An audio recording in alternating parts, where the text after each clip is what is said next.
ఏమయ్యా కరికపాటి నరసింహారావు నా మీద యుద్ధం ప్రకటించావా ప్రపంచ యాత్రికుడి మీద? బుద్ధి ఉందా కొసంత? ఇంకిత జ్ఞానం ఉందా? రేనా ఇంటాను కదా అని నీ ఇష్టం వచ్చినట్టు మాట్లాడకు. అసలు నీకు నా జన్మరహస్యం ఏంటో తెలుసు. నేను ఎవరిని అనుకుంటున్నావు? సాక్షాత్తు బ్రహ్మదేవున్నయ్యా. ఇప్పుడు మీరు చెప్తే తెలిసిందండి. ఇగో తలరాతలు రాసేది నేనే. చెప్పమంటావా నువ్వు ఇప్పుడు పోతావో? చెప్పమంటావా నువ్వు ఇప్పుడు పోతావో?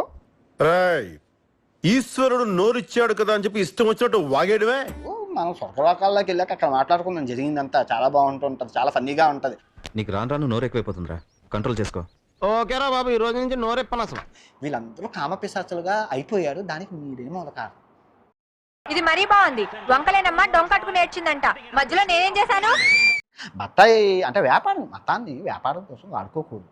వీళ్ళ మతాన్ని అడ్డు పెట్టుకుని వ్యాపారం చేస్తున్నారు. చాలా తప్పు. నన్నే నానా మాట్లాడతావరా? నీ అంతు చూడకపోతే నా పేరు గోరోజున గర్వచరమే కాదు.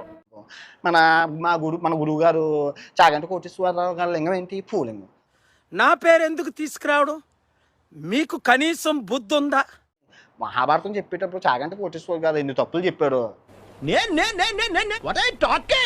దేశాన్ని మతం మొత్తులో అన్యాయం చేస్తున్నారు. అది నేను సహించను. నేను ఉంటాను కదా, ఎలా సాధ్యం అవుతుంది? అంతేగాని 65 సంవత్సరాలు వచ్చా నాకే మూడు వచ్చేస్తుంది అంటే తప్పు. ఎంత బూతు మాట అది. నేను ఏదో అంటే దానికి నువ్వు ఏదో అనుకొని సాక్షాత్తు గుళ్ళోనే కుళ్ళబోస్తారా? అవతల వాడు చప్పట్లు కొడుతుంటే అబ్బో ఉత్సాహం పొంగిపోయి అయ్యయ్య అమ్మ కొంత మాట ఎక్కువ అయిపోతుంటే అది తగ్గించుకోండి, బాగుంటుంది. వాడు రెచ్చిపోతున్నాడు. లేదురా, రెచ్చగొడుతున్నాడు. మీరు దానికి యుద్ధానికి కాలు దువ్వుతే పోయేది ఎవరు? ఆయుర్దాయం దగ్గరలో ఎవరికి ఉంది?